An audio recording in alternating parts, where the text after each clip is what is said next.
It is often said that in each culture in the world, there exists a tale to explain the beginning of all that exists. Many of history's most prominent stories revolve around the concept of creation in one form or another. It's simply human nature, it seems, to wonder as to where we came from and where we might be going. Many mythologies attribute the world's inception to events of such magnitude we can scarcely consider their implications, to beings of a far greater power than ourselves, forces of nature given form, the intangible gods of religions both esoteric and familiar. In the contemporary media scene, these mythologies serve as wells of inspiration from which writers have drawn the basis of incredible fantasy stories. We're at a point now where figures like Thor, god of lightning, and concepts like kami and yokai have become relatively commonplace within the world's hobbies and writings. And one such franchise, which has leveraged existing tales of gods and monsters alike, is Magic the Gathering. The many planes of magic regularly draw from the vast ontological sinks of world myth and religion which have cropped up respectively throughout human culture. Kaldheim evokes inspiration from Celtic and Proto-Germanic folklore, while Kamigawa pulls stylistically from Japanese artistry and belief, right down to its depictions of kami, which have followed the plane from its feudal roots all the way into the modern day. A time of neon skylines and prosperous futurism, yet which retains the stylings and sensibilities of ages long past. Other planes, too, share this inspirational lineage, such as Amonkhet, but the plane of Theros in particular occupies what I consider to be a particularly interesting place in the multiverse. The world of Theros draws heavily from ancient Greek mythology, and like many other planes in the world of magic, possesses an altogether unique set of metaphysical properties as well as a diverse pantheon reflective of its Hellenic Greek inspiration. Though in some ways derivative of its historic source, this world certainly possesses some rich and enticing lore all its own. Lore which, like many of Magic's planes, is riddled with metatextual significance and parallels to extra-disciplinary schools of thought. So today we'll be taking a look at the rich and plentiful plane of Theros, its metaphysical properties, its deities, and the stories which have occurred there up through Magic's most recent expansion. This is the full lore of Theros, the Greek-inspired plane of Magic the Gathering.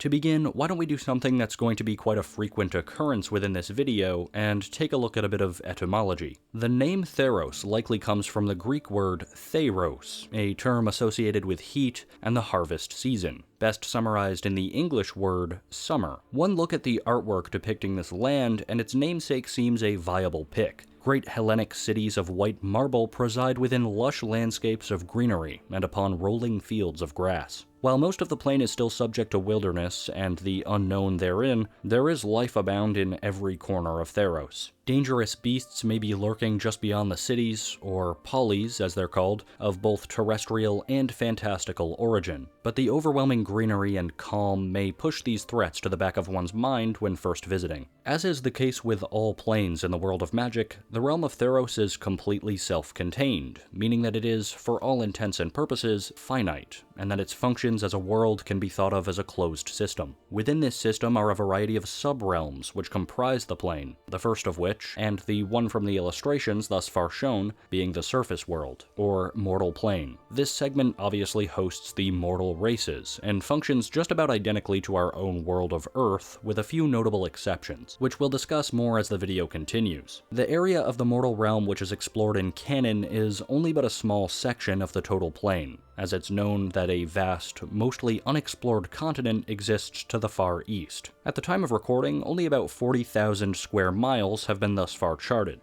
Above the mortal world is the night sky known as Nyx. The Nyx itself can be considered the raw potential for creation in Theros, and is revered as the place where dreamers derive their dreams when asleep. It's said that when dreaming, mortals visit Nyx spiritually, before being returned to flesh when waking. The Nyx cannot be planeswalked to, and indeed, it's still a subject of debate whether the stratum is corporeal at all. Though some, such as the planeswalker Elspeth, have traveled to Nyx in some way, the specifics of of physicality blur within this domain, inspiring further its mystique and unknowability. This area draws its name from another Nyx, that of the Greek personification of the night sky, often depicted as Mother Nyx. At the edge of the mortal realm lie 5 vast rivers, collectively called Tarix, which serve a purpose of liminality, separating the mortal realm from Theros' underworld. The underworld is actually positioned beneath the Tarix, and being a subterranean domain, it lacks a traditional day-night cycle. What the Underworld does have, though, is a selection of sequestered domains where souls will reside depending on the lives that they led before arriving. Each of these regions is in line with a specific color of mana and hosts a different purpose. There's Nerono, an ocean filled with souls who try in desperation to remember their lives in the mortal realm. Agonis, a land filled with colosseums and arenas where those who fought without honor in life are prescribed to battle unceasingly in death. Elysia, a sector whose nature may become obvious for some simply by virtue of its name, which parallels Elysium, a location from the underworld of Greek myth where it's said that those who died as heroes enjoyed a blissful existence in the afterlife. The Elysia of Theros is similarly vibrant and tranquil. There's also Phyleus, a bleak purgatorial zone relegated to the uninspired and apathetic, before finally we have Tyzeris, the darkest area filled with perpetual defeat, false hope, and torment. Here also is the land which hosts the palace of Erebos, the god of death. While we're on the topic, the gods of Theros are likely the plane's most significant phenomenon, both for what they represent, but also for the unique dynamic the gods of Theros have with their worshippers. Before I tell you what this dynamic actually entails, though, and why it's undoubtedly the most important metaphysical principle on the entire plane, we should address a few of the gods individually, and to do that, we have to go backwards in history. Contrary to what one might initially assume, the oldest beings in Theros, at least that we know of, are actually the mortals. Individually, mortals don't lead long lives, at least when compared to the gods, but collectively, life forms like humans and animals have existed on Theros before anything else that we know of. Since time immemorial, the humans, the Tritons, satyrs, and the like have interacted with the Nyx above through their dreams, and for what is often considered a substantial length of time, this is how life on the plane proceeded, simply mortals and the sky above. However,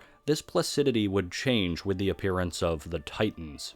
The Titans were a collective of elder giants possessing great power, and much like the Titans of real Greek myth, from which they're no doubt inspired, they were nothing less than biblical in appearance, size, and temperament. These behemoths devastated mortal settlements, causing immense casualties, and quickly becoming feared as far and away the realm's most dangerous adversaries. Of these 4 colossal creatures, half are almost entirely missing from history, the specifics of their identities wiped from canon sources, though luckily we still do know their names and what they were meant to represent. The likeness of each of the Titans is revealed on the card Binding of the Titans, and when combined with the Mythic Odysseys of Theros Dungeons & Dragons sourcebook, we have about as good a picture as we can hope for to characterize each of them. First is Phlagi, the Titan of Burning Wind, representing a literal firestorm, who may or may not be depicted on the illustration of the card Titan of Eternal Fire, from the original Theros Magic the Gathering card set. The next was called Skotha, representing the darkness of the starless night, and to my knowledge, at least at the time of recording, there's no distinct illustrations to point to representing this guy. Unfortunately, it seems that there was planned to be more information regarding these creatures at some point in time, as it's known that Wizards of the Coast originally planned for a full cycle of Titans to appear in the set Theros Beyond Death. Though, as the creative vision for the expansion evolved, the number of Titans was cut down to focus more on gods. This perhaps opens up the possibility for a return to Theros and a Titan-focused set sometime in the future, though only time will tell. Nonetheless, the 2 remaining Titans are much better understood, chiefly because they were actually included within Theros Beyond Death, and thus, if we're to look at the bottom of this illustration, we'll see that the remaining figures are much more prominent in the depiction. The bottommost Titan is named Uro, and represents the fury of nature. The most reclusive of his brethren, Uro once dwelled in the deepest parts of the ocean, rising to the surface only to create immense monsoons and drum up storms that would capsize ships and devastate both the seafaring and those presiding on land. A depiction of the Titan given flesh can be seen on the card Uro, Titan of Nature's Wrath, a piece which epitomizes the true terror of this being. The prospect of deep open water, at least for me, is rather unsettling on its own. So to think that this violently malevolent and equally fear-inducing giant was once lurking at the very bottom of the sea imbues me with a particularly personal sense of dread. But I imagine many will find that the final Titan perhaps eclipses even this horror. Kroxa, Titan of Death's Hunger, is the final of the four. As its name suggests, Kroxa demonstrates an unrelenting appetite, so voracious, it is said, that he could consume all of Theros' largest modern city in a single day. Both the likeness and motivations of this thing are expanded upon in the card Eat to Extinction, where we're presented with additional supplementary artwork of the giant. Like Uro before it, there's a sort of uncanny dread that I think emanates from this beast. Kroxa's unrelenting urge to devour is characterized in the placement of several gaping mouths wherever an orifice would otherwise be found, with the card's flavor text further alluding to its uncanny hunger. Kroxa devours what he may, not for sustenance or pleasure, but because it is his nature. He is unending hunger given form. Subtextually, the Titans are intriguing for the link that they possess with what are often seen as some of the most base and primordial human fears. And this is by no coincidence either. I guess this pretty much leads us to the element of the plane of Theros for which I've buried the lead up until this point. The metaphysical glue that holds this whole place together. That being that on Theros, faith alone has the ability to manifest real, tangible beings, as well as change. The mechanism by which this is possible is always by way of the Nyx, which, as first evidenced in its connection with dreams, can seemingly be imprinted by the beliefs of those who inhabit the plane. This is the defining characteristic of Theros, a world where dreams and faith are given form through the intangible heavens. As a result, the Titans technically constitute the first wave of gods. Fear, being one of the oldest human emotions, was naturally the first thing to be leveraged by the raw creation energy of the Nyx. This is to say that fire, darkness, disaster, and death, each a source of anxiety and terror, are themselves the impetus which provided the Titans with life. I believe the Titans are also supposed to be representative of another famous quartet themselves, representing fear and ill omen, this time drawing from the Judeo-Christian mythos, more specifically, the Four Horsemen of the Apocalypse. Obviously, it's not exactly a one-to-one comparison. There are deviations in the specific representation of individuals within the two groups, but at their core, both the Titans and the Horsemen are personifications of things we inherently are afraid of, and wherever they're to be found, one can be assured that death and destruction are soon to follow. With no effective means of fighting back against the treachery of the Titans, mortals would be slaughtered and devoured left and right, leaving the world to turn to the only recourse they felt they had left: desperate prayer. Prayer which, once more, spurred on the creative energy of the Nyx and formed the two gods which composed the second generation. The first two deities born of the combined wills of the people would be known as Kruphix and Klothys. Kruphix is the oldest, the god who governs horizons, time, and mystery. His chosen form is often opaque and ill-defined, reflective of the enigma to which he is so representative. Even the god's inspirational origins are something of a mystery, seeming to borrow from aspects of various mythological figures, such as Aether and Kronos, to name a couple. Kruphix also takes on the role of the keeper of secrets, as well as knowledge not possessed by other gods or mortals alike. This had led him, until quite recently, to be the singular bearer of perhaps the oldest and most profane knowledge of all, the secret of himself and the other gods' own creation. Over the coming millennia, he would be the one to constrain and punish the gods themselves as the pantheon grew, and acts as a sort of de facto leader of the group should they not be able to govern themselves. In contrast to Kruphix is Klothys, who represents the machinations of preordained fate and destiny. Her name comes from that of Clotho, the youngest of the three fates, otherwise known as the Moirai, from traditional Greek myth, a group of godly women who control the destiny of mortals through the sewing and cutting of strings. Much like the fates, Klothys controls the strands which comprise events of the future, in this case her hair itself being the vehicle through which all mortal destinies are held. Her face is framed by two masks of gold, which along with her own visage, perhaps is another nod to the mythological trio from which she's inspired. Her true face, however, however, is blindfolded, signifying the impartiality of her judgment, and on each hand, Klothys possesses a long golden fingernail made to cut Destiny's strands when the time is right, thus ending the life associated with each. The thing Klothys is most well known for, however, is the part she played in the Binding of the Titans, an event which is expanded upon in Mythic Odysseys of Theros, and which is spoken of in myth that still circulates the plane to this very day. The myth itself is called Rage of Titans. The greatest threat to the young world of Theros was the godlike race of Titans, born from the same swirling chaos as the world itself. Before any order could be imposed on the world, the Titans had to be contained. Kruphix and Klothys worked together to imprison the Titans in the deepest pits of the Underworld. Klothys voluntarily bound herself in the Underworld to keep the Titans imprisoned, but that is, after all, the nature of destiny. Once the natural order of the world has been put into place and preserved, no further action should have been required on her part to maintain it.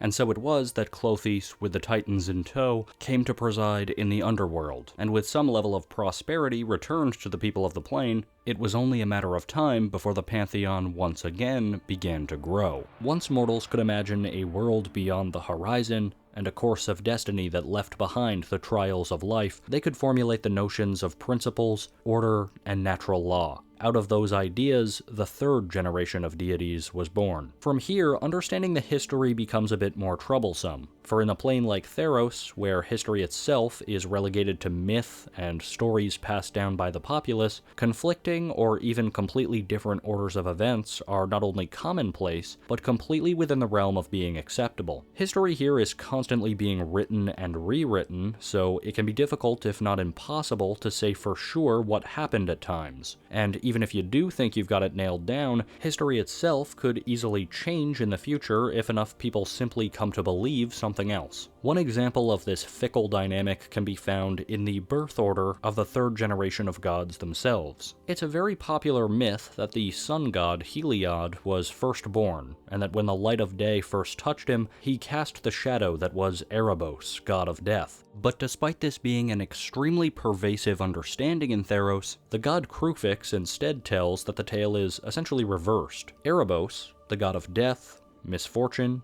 begrudging acceptance, and post-mortem wealth, came first. Erebos, as the lord of the Underworld, is admittedly tyrannical in his ways, and revels in the idea that all who have ever lived will eventually have to face him at the end of their lives. He is said to inspire and help the dead to find the same begrudging acceptance which he has, in all accounts consigned to his eternal task against his own will, and in many ways, he acts as the warden or jailer to the Underworld itself. He wields a great whip of impossible length, known as mastics, which he can use in combat, but also to ensnare mortals on the surface of the world, dragging them to his domain. His name is very similar to Erebos, the personification of darkness in Greek and Roman myth, a parallel which is undoubtedly befitting to one such as him.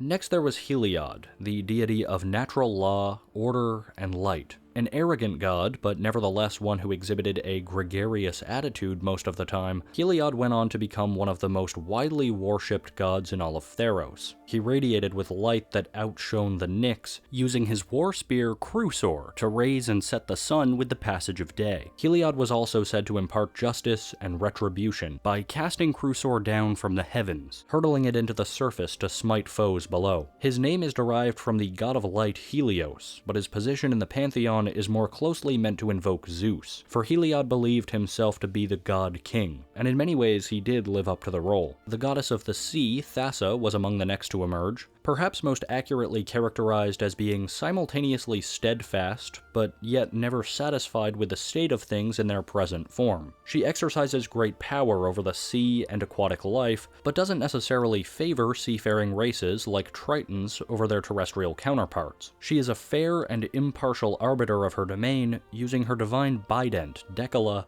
to control the tides and swell of the ocean. Her name stems from Thalassa, the Greek personification of the sea, while stylistically, her mannerisms and the appearance of her weapon take after Poseidon. Nylea is the goddess of the hunt, seasons, and the forest, exhibiting a demeanor that regularly switches from joyous and amicable to animalistic if the wilds of Theros are in any way threatened. She holds domain over the wildernesses and the passage of the seasons, seemingly preferring animal company to sapient followers. She has complex relationships with some of the other gods, such as Purphoros, who we'll talk about next, as many of their associated forces impede on nature in some way. She wields the short bow Ephixis, with which it's said that Nylea never fails to hit a mark. She is heavily characterized after fellow goddess of the hunt, Artemis. Finally, as mentioned prior, Purphoros is the god of the forge, creativity, and the flame. It is said that Purphoros himself exudes inspiration, responsible for imbuing artisans with the rigor and resolve necessary to bring form to art and artifacts alike. He's a rather emotional god, being married to his work and the meaning he seeks to express therein. Like any good craftsman, Purphoros frequently becomes frustrated with the limitations of art itself, thus flying to rage. However, his creations are said to stand with an intricacy and passion unmatched by any other beings on Theros. His forge sits at the heart of the great Mount Velus, emitting heat great enough to attract dragons. Purphoros uses his signature hammer, Akmon, which possesses an intricately carved anvil-esque head, to turn earth to lava with a single blow, and produce sparks which are said to form new enchantments, sometimes even living ones. Stylistically, Purphoros is inspired by Hephaestus, the god of the forge, masons, and craftsmen. Over the course of the next several hundred years, the pantheon of the gods would continue to expand into its fourth generation as Theros too entered new ages. One of the first fourth generation gods was likely Athreos, the deity of passage and liminality. Myths indicate that Athreos was in fact the first mortal to die after the instantiation of the third generation, who granted him the eternal task of guiding the freshly deceased across the 5 rivers of Trax and into the Underworld. This god is seldom heard, and even more seldomly trifles in matters of the living nor the dead. He sees to his task with an air of ominous consistency, taking as payment no more and no less than a single coin of any denomination, minting, and of nearly any composition, though no coinage means no passage. When ferrying the dead, Athreos utilizes an ancient wooden staff called catabasis, which morphs into the form of a boat to allow the dead safe passage. Physically, his graying flesh and tattered robes, combined with his size and silence, create an uneasy sense of something between calm and dread. He is, of course, thematically a reference to the Stygian boatman Charon, the ancient silent ferryman of the dead in Greek mythology. With the fall of the Titans, one may expect an era of peace for Theros, but in actuality it wouldn't be long for new problems to arise. Now, an ancient empire known as the Trax had risen to power, holding an iron grip over the plane and its people, holding to a strict code of draconian law. A parallel to the near-complete reign of the Roman Empire, the Trax held vast power over a considerable amount of land, leveraging non-human races of creatures to form a massive and exceptionally strong army composed of leonins, centaurs, minotaurs, humans, and more. The Trax were led by Agnomachos, an immortal Archon tyrant whose name was uttered with fear and reverence throughout the plane during his reign. However, the Trax Empire would inevitably fall to a rebellion effort led by the would-be kings Keranos and Theros. The two received guidance from another 4th-generation god, Ephara, the goddess of the city-state, wisdom, construction, community, and buildings. She serves as the protector and overseer of cities, and inspired the first code of law. The large scroll she holds perhaps represents the wealth of knowledge Ephara embodies and brings to the plane,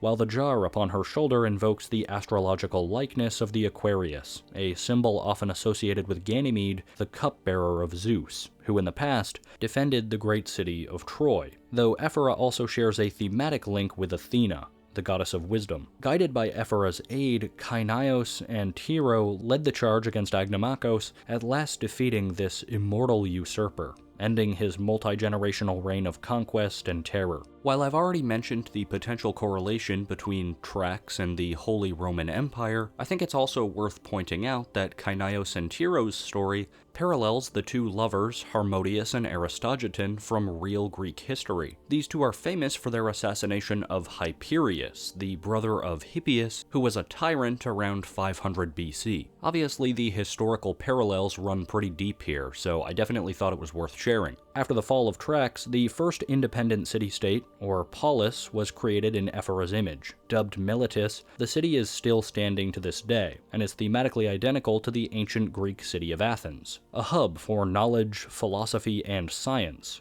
laying claim to the prestigious Decadia Academy, where philosophers and mages the plane over converge to share ideas and practice magic. Ephara also still stands as the patron deity to this location. Preceding the fall of the Trax, however, the Minotaur race would wage battle against the humans in the Therosian highlands, a conflict that would eventually lead to the formation of two more polis, the Minotaur city of Skophos in the far north, and a human polis, the Sparta-inspired, battle-minded city of Akros. Renowned for its warriors, Akros hosts the Colophon, an immense fortress near the city's heart, as well as multiple arenas and pieces of battle-oriented infrastructure such as the Temple of Triumph, a large stadium that hosts the Aroan Games, essentially Theros' version of the Olympics. There's also a myth that seems to reference this war, which, if true, justifies the existence of two other gods, Iroas and Mogis. One legend claims that Mogis and Iroas were once a single being, the act of war personified, but the inherent tension between honor and brutality in combat led to a dichotomy of purpose, too great for a single god to reconcile. Ripping himself apart, the god split in two, and so did Mogis and Iroas come into existence, embodiments of the two aspects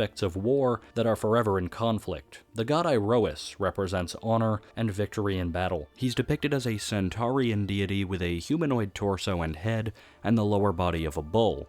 Myths tell of his legendary shield, the Bulwark of Brotherhood, which represents the collective bond shared by all soldiers on the battlefield. Iroas is, of course, based stylistically on Charon, the centaurian mentor to the hero Achilles in Greek myth, and ideologically draws from Nike, the goddess of victory, as well as aspects of Athena. Mogis, on the other hand, is the god of bloodlust, wrath, pain, and violence. He manifests in the form of a Minotaur, the race which, in legend, he's said to have created. He wields the great axe Wrathbringer, which is said to be composed of hate and bloodshed manifest. The weapon was assembled by Mogis' champions of battle, and was originally intended as an implement to kill his brother Iroas. His mannerisms are inspired by the Greek god Ares and his sons Deimos and Phobos, as well as, obviously, well, the form of the Minotaur. The final major settlement to arise in the time of the polis was Setessa, inspired by Themyscira, another ancient Greek city, which in myth was the home of the Amazons. Setessa hosts an almost entirely female population, boasting the abundant open-air Abora market and a temple to the city's patron god Karametra, goddess of the harvest, the hearth, and agriculture. Described as a wise and generally loving deity, she is also prayed to for matters of fertility and charity. Her relationship with Nylea has been recorded as a complicated one as a result of their conflicting views on nature and its subservience to mortals. In most depictions, she's shown in the company of a vast creature of some sort, though its significance is, at this point, unknown. Her likeness is inspired by the two goddesses Demeter and Hestia, both of which deal with agriculture in some way.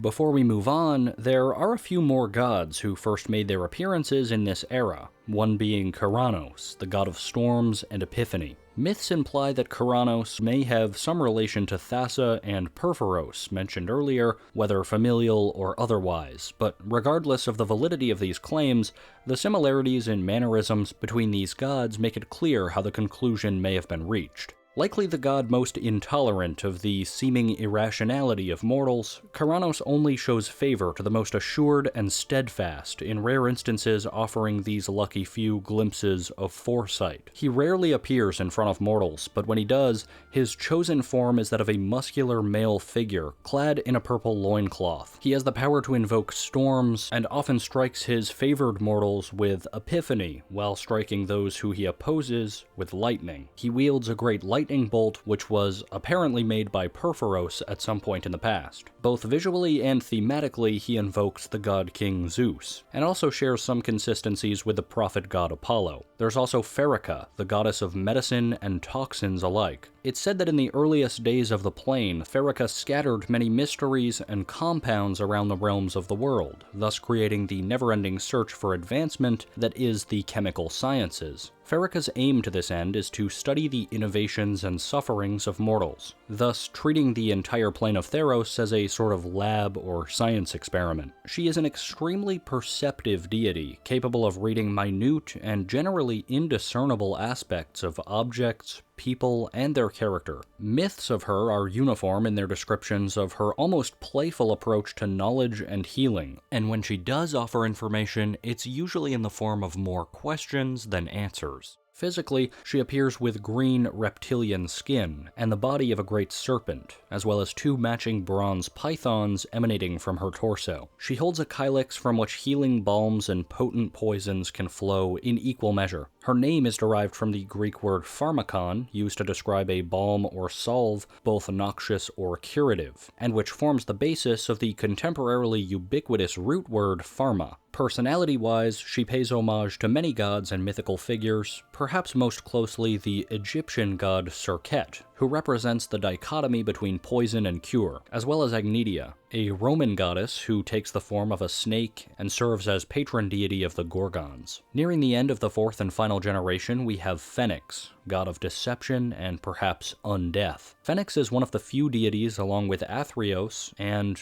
one other god who we'll speak of in a little while, who has ascended to the pantheon of Theros from mortality. The story goes like this. Phenax was once a mortal who, like all mortals, passed on to Erebos' care in the Underworld when his time among the living came to an end. But Phenax found a way to escape the Underworld by sacrificing his identity to the memory-draining waters therein. He was able to cross the rivers that ring the world, wrapped in a shred of Athreos' cloak. Since he had no identity, Athreos couldn't detect him, and thus Erebos couldn't use his great lash to pull Phenax back. When he emerged back into the realm of mortals, he did so as the first of the returned. In time, others discovered this quandary of metaphysics, which is now known as the Path of Phenax.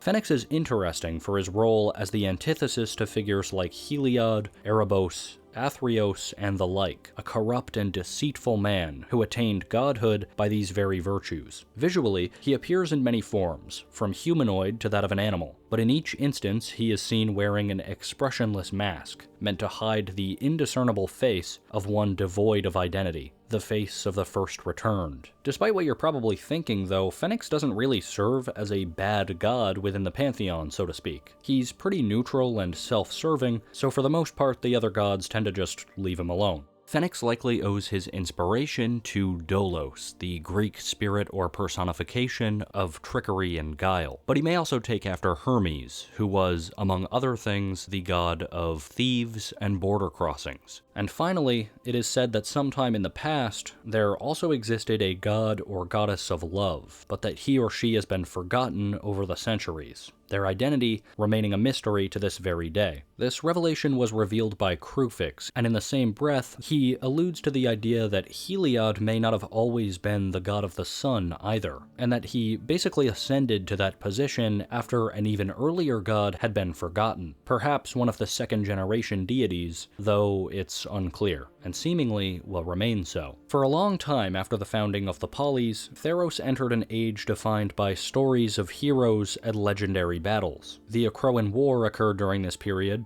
a conflict between the Polis of Akros and Olantin, which was a small coastal city. When the queen of the latter city-state left her husband for the king of Akros, Olantin laid siege to Akros in a conflict lasting decades. Many parts of the besieged city were destroyed and rebuilt multiple times over, and acts of bold heroics were performed by combatants on either side of the battle. This event was later immortalized in the epic poem The Akroan War. Other poems and tales such as the Theriad and the Calaphia are said to have taken place during this era of the plane as well. Also, at some point Heliod got mad and struck Olantin, causing it to sink into the ocean, hence why its name sounds similar to Atlantis. After a considerable amount of time, the planeswalker Elspeth Tyrell, native to the world of Capenna, would briefly find herself on Theros after her first attempt at planeswalking.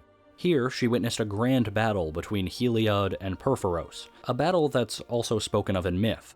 In his desire to establish himself as the leader of the Pantheon, Heliod attempted to commission Purphoros to rebuild Nyx in Heliod's image. Angered by Heliod's claim to rulership, Purphoros forged the sword Godsend to fight Heliod. As their conflict raged, Purphoros' sword cut the fabric of Nyx, opening the boundary between the realms of gods and mortals. As a result, the Hydra, Purphoros, fell to the mortal world, but Heliod and Nylea joined forces to bind the Hydra in the Nisian Wood. It's also said that the sword forged by Purphoros was dropped to the mortal realm as well, where it was retrieved by Elspeth. Here, she also briefly met with the mortal man Daxos before planeswalking away, taking the sword with her.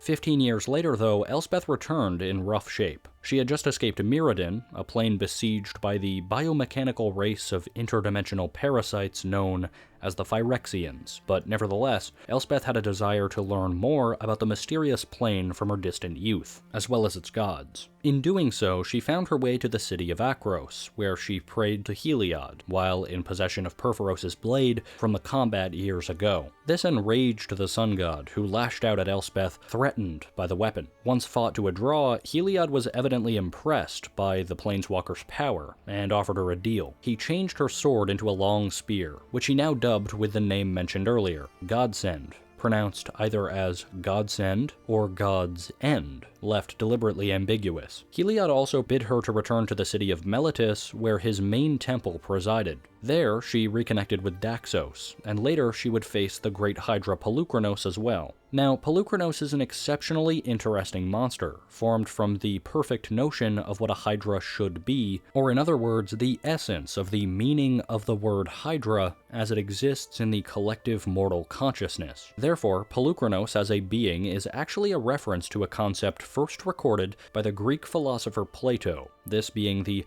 Platonic theory of forms. Plato believed that everything in the physical world was in some way an imperfect shadow of a more enduring and perfect idea, or in this analogy, that every other Hydra is effectively a shadow of Purphoros. Nevertheless, Elspeth made quick work of this terror and was named Heliod's champion in the process, and actually a cute reference to this event can be found on the third variation of the card Amateur Atur from Unstable. At the same time as Elspeth's conquests, however, word spread among the gods that the weapon Godsend had once again found its way into Theros, and motivated by an at the time unknown party, many deities clamored to take it from the sun's champion, whether out of fear or hunger for power. This necessitated a period of intervention from Kruphix, who cut off the gods from their oracles in an event known as the Silence. Odysseys of Theros explains, when the squabbling of the gods threatened the world once more, despite Kruphix's warning, he etched all their names, including his own, in the bark of his great tree at the edge of the world. Immediately, the gods' oracles could no longer hear them.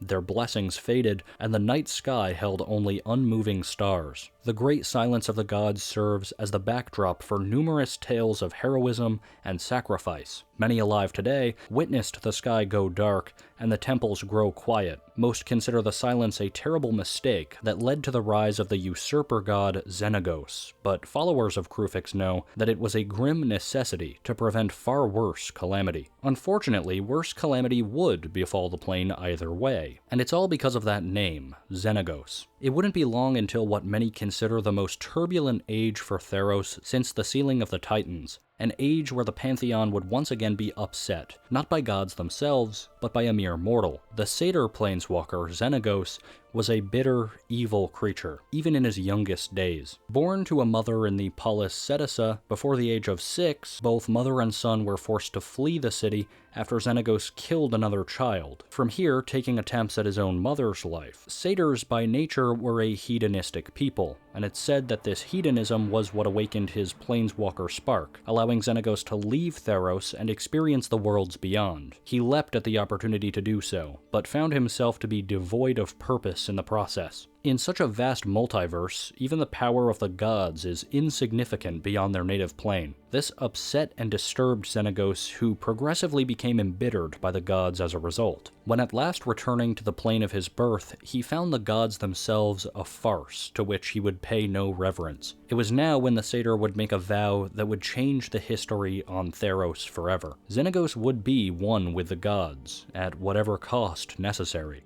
From here, he would begin forming an army of otherworldly monsters and mount an assault on all 3 major polis at once, using the silence to his advantage. The attack was successful, Cut off from the worship of even the most devout oracles, the gods began to go blind, each blaming the others for this transgression, with only Nylea seemingly aware of the threat Xenagos posed in all of it. But, of course, like all of the other deities, she was without the power to stop him. From here, Xenagos somehow learned of Theros' most devout secret, the relationship between believers and gods. He amassed quite a few followers and formulated a plan to complete his ascension. His time came to act during a Minotaur-led attack on Akros.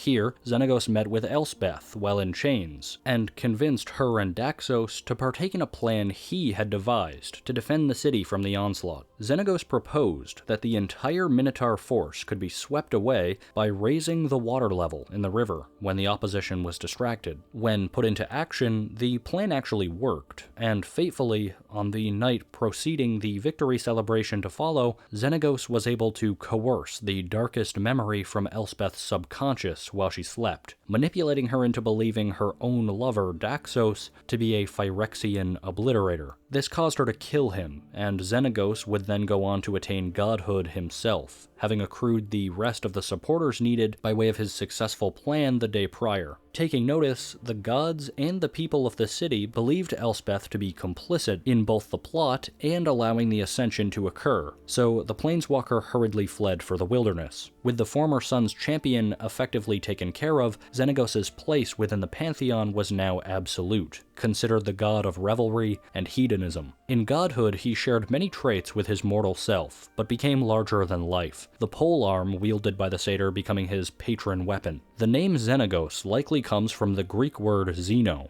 meaning stranger or outsider, as well as agos, meaning abomination or reverence. His place in the pantheon is inspired by Comus, the Greek god of merrymaking and revelry, as well as some aspects of Dionysus and Pan, who was also a satyr. Eventually, the disgraced Elspeth stumbled upon her old friend Ajani Goldmane, along with the Leonin tribe. Ajani agreed to help Elspeth in her quest to bring Xenagos to his knees and redeem her honor. To this end, it was decided that the two would travel to Kruphix's hidden temple at the edge of the world, where they would ask the deity for assistance in accessing Nyx. The god of mystery and horizons agreed to permit her access should she pass a trial set forward by one of the gods, and naturally, Elspeth agreed, undertaking the ordeal of Erebos. In this test, it's said that Elspeth was shown depictions of the family she never had, a husband and 2 children, all of whom represented years of shared experience. It was all Elspeth had ever wanted,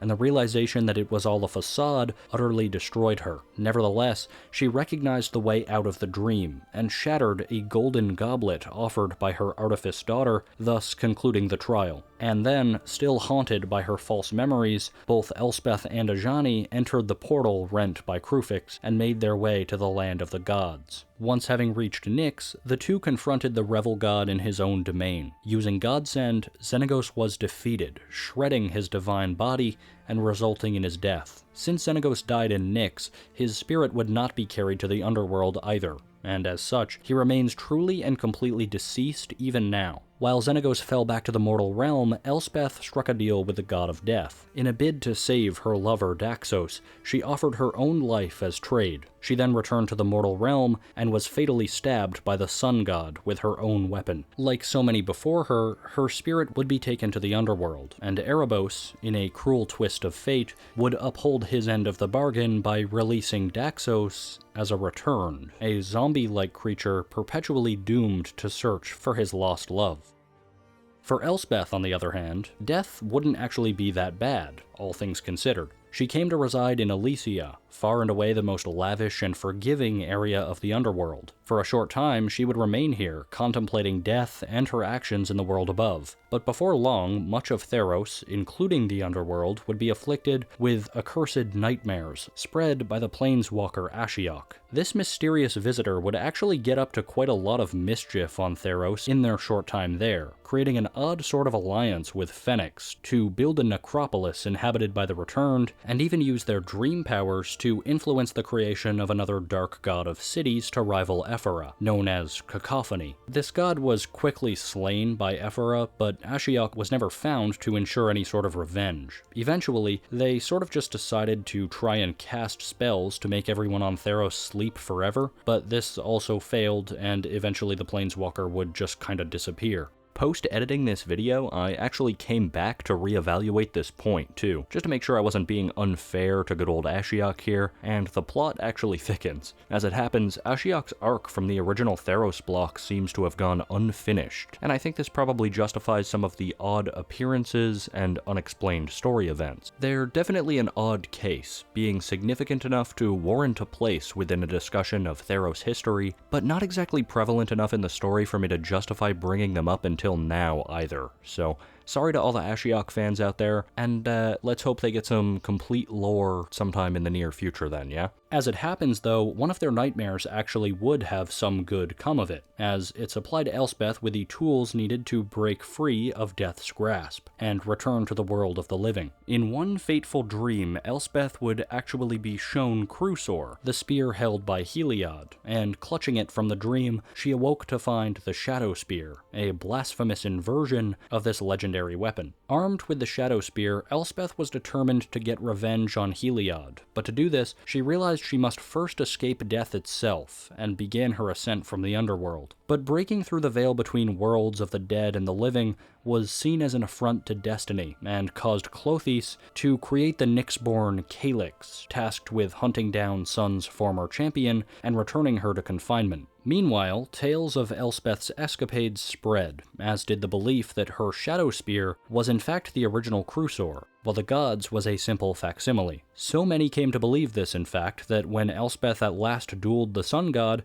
his weapon shattered for lack of strength. Thus, Heliod yielded, and Erebos pulled him down to serve for the rest of eternity in the Underworld. This triumph had been sought by Erebos since the beginning of the gods themselves, and so the god of the dead rewarded Elspeth for her help, and allowed her to remain in the world of the living. What's more, during her stint in the Underworld, Daxos had been promoted to the status of demigod by Heliod himself, reverting from his fate as a returned, and allowing him true mind and flesh once again. He and Elspeth would meet briefly one last time, but she decided to seek new frontiers, and soon the former Sun's champion and the god-killer favored by death itself would planeswalk away, along with her pursuer-turned-friend, the Nyxborn Calyx. From here, she wouldn't be seen again on Theros for quite some time.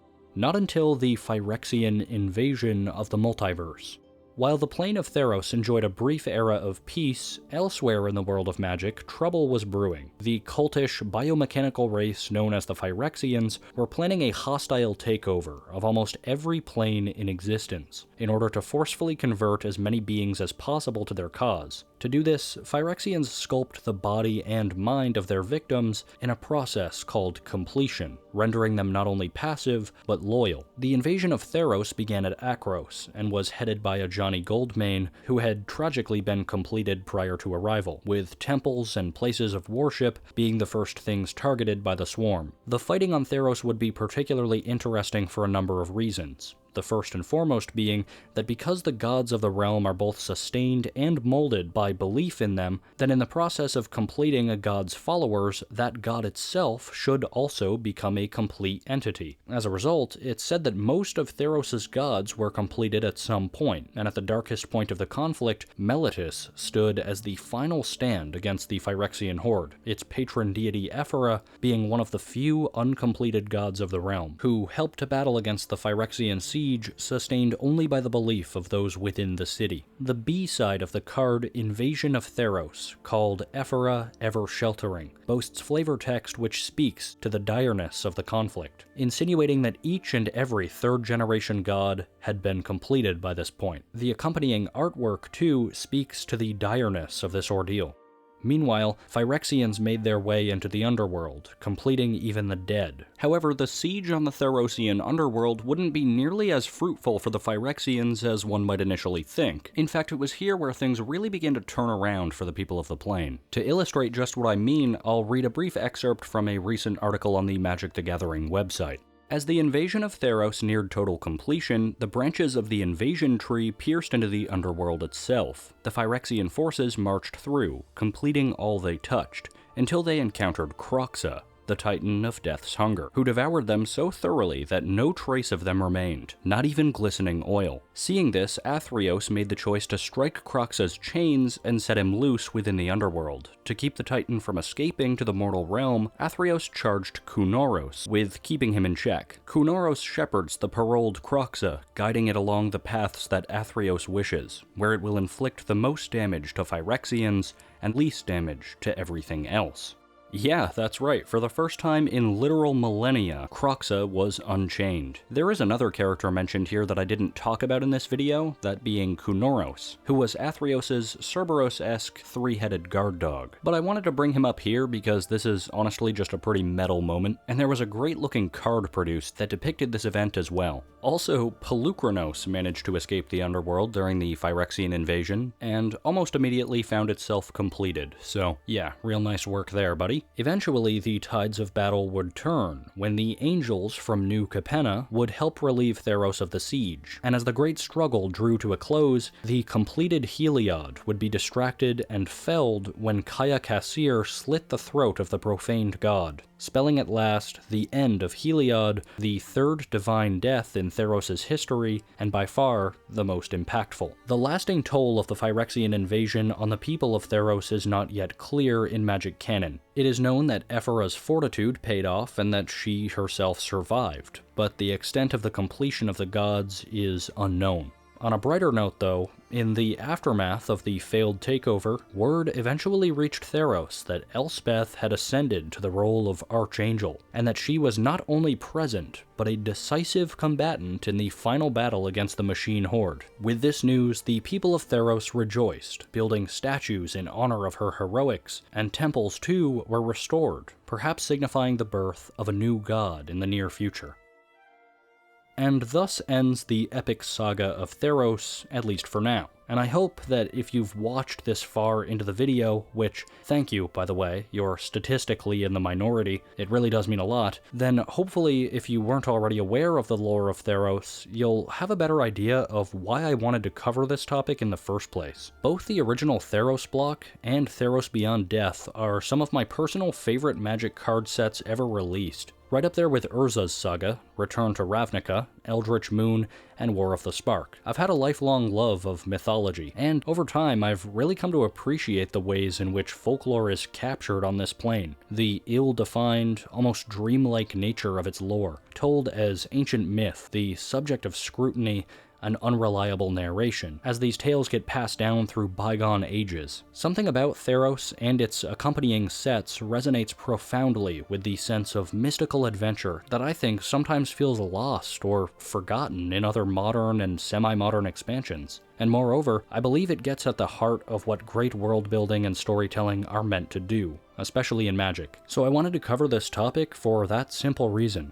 I believe that a lot of love went into creating this world, and a lot of research was done to parallel Greek myth in a way that seems authentic. For a lot of people over the years, I feel like it's reignited an interest in ancient myth that we forgot, or maybe never even knew we had, bringing to life a wondrous world where gods and monsters exist, and where maybe there's still something incredible to discover just over the horizon. Theros is inspiring to me, and whether you came into this video as a MTG fan or not, hopefully I've been able to share at least a little of that inspiration with you too.